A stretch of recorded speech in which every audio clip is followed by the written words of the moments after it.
Hi, I'm Danielle Garcia from Intuitive Angels.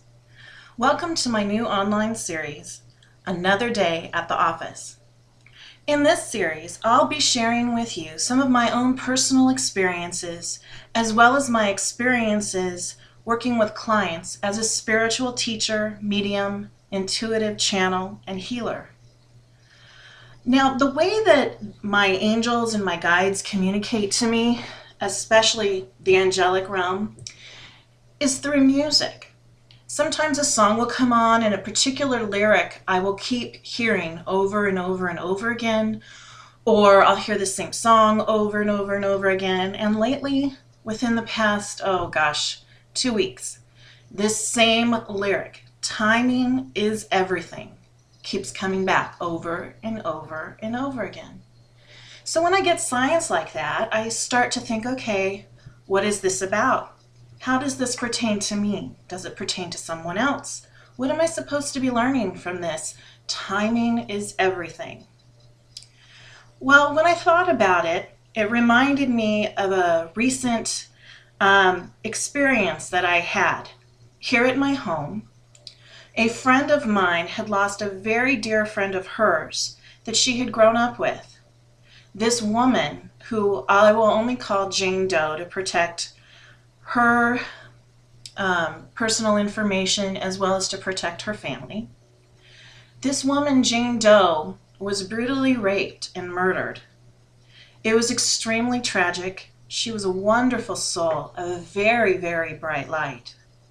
Now, when my friend contacted me about Jane Doe, she explained to me how Jane Doe had come to her at night, which a lot of times that's when spirits will come in to contact with us, because our minds are at a stage when we're dreaming, when we're sleeping, it's more relaxed. We're not so much in the conscious as we are in the unconscious and the subconscious. So she said Jane Doe had come to her and was trying to relay a message to her, but she didn't quite understand what it was. So my friend wanted me to tap in and see if I could sense what was going on, which I am always, always, always blessed and honored to do, especially when it's a situation like this. I could sense that this young woman was, I guess trapped is the word I'm going to use. She had died of her physical self. She was murdered, but because of that trauma, she was stuck in between this side and the other side. Now, what I was guided to do, and trust me, most of this work is me just following my gut. I'll say 99.9% of it is just me listening to my own guidance, listening to my guides, the angels that are around me, the beautiful light beings that I work with. Now, they guided me to gather a group of women at my home and perform, for lack of a better word, a seance. Which, you know, that word just kind of sticks me, kind of like the word psychic sticks me. Now, I've never really officially done one of these other than when I teach my mediumship class and we ask for loved ones who have passed to come into our circle. There were 5 of us that evening. My dear friend, another dear friend who's extremely intuitive and a wonderful healer, and 2 of my students who went through my certification program.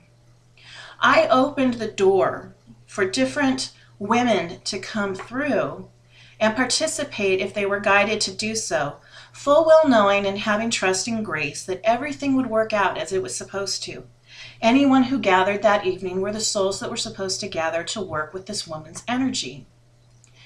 Now, what we did is we slowly tapped into Jane Doe.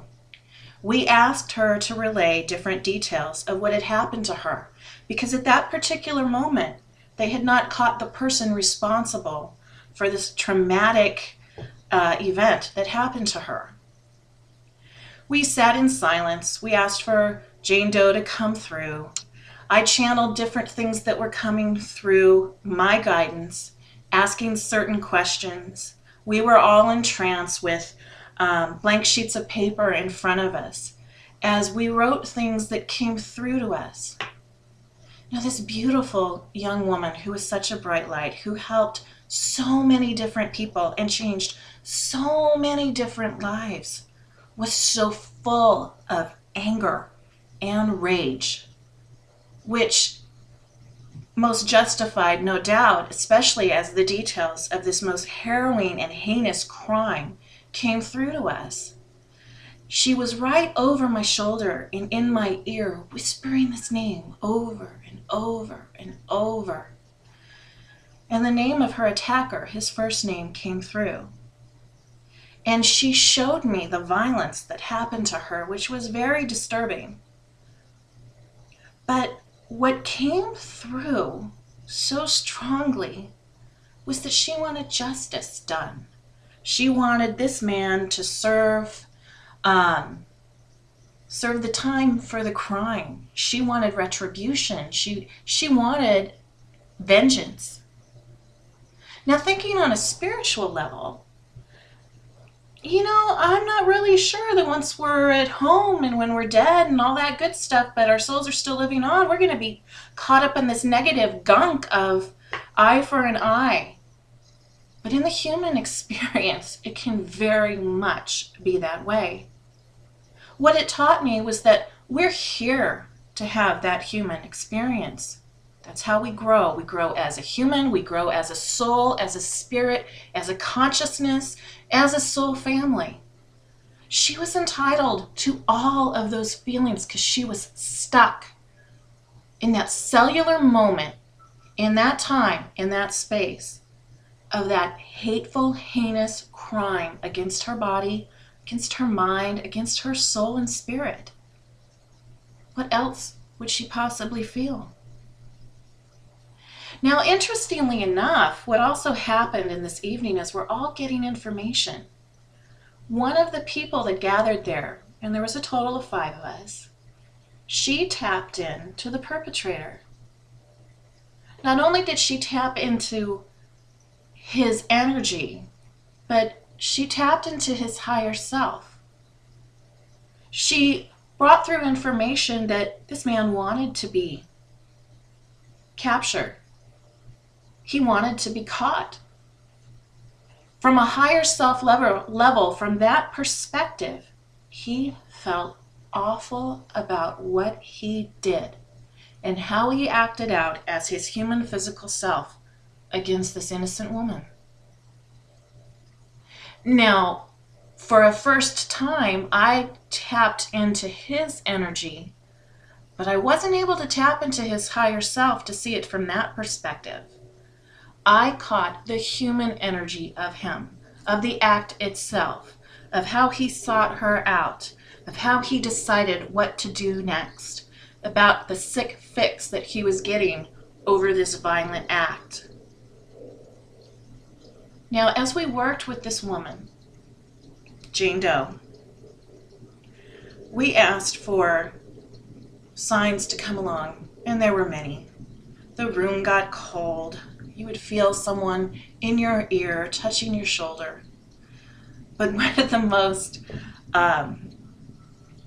brilliant acts was one of the candles that I had placed on the table moved about 3 inches across the table all by itself. It completely took me by surprise. Now, you would think that seeing what I can see, and I'm not tooting my own horn, I'm just being honest, that wouldn't really faze me. But yet it did. Because again, it's my human physical experience.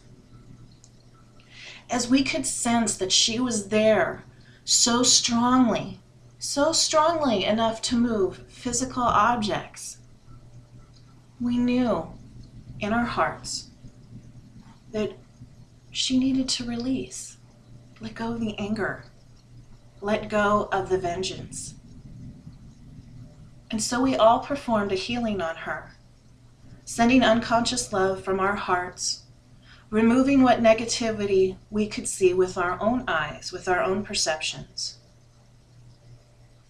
And as we did this, I saw her energy change. One from a gray dullness to a brilliant gold and white energy. Now, you may be asking, okay, so what does this got to do with timing is everything? The next day, her attacker was caught. The next day, she was laid to rest. And the next day, Jane Doe crossed over. Now, I will not take credit for any of this because it's just grace moving through all of us. It's just divine spirit moving through. It's helping another. And isn't that what we're all here supposed to do? You can call it a coincidence. I don't know, but timing is everything, isn't it? It can happen too fast or a little too late. But timing really is everything.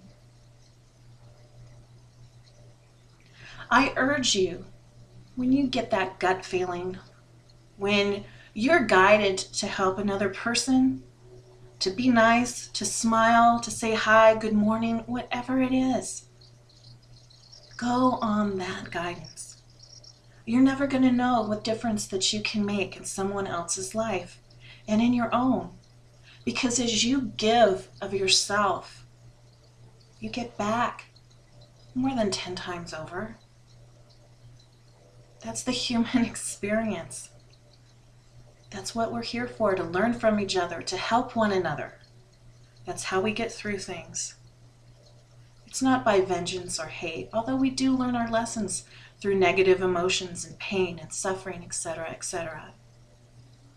But every moment is a choice.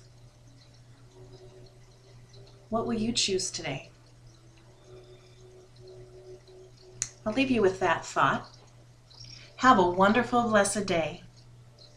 And if you'd like to learn more about me, the classes that I teach, or other experiences I've had, go to my website, intuitiveangels.com. Have a wonderful day.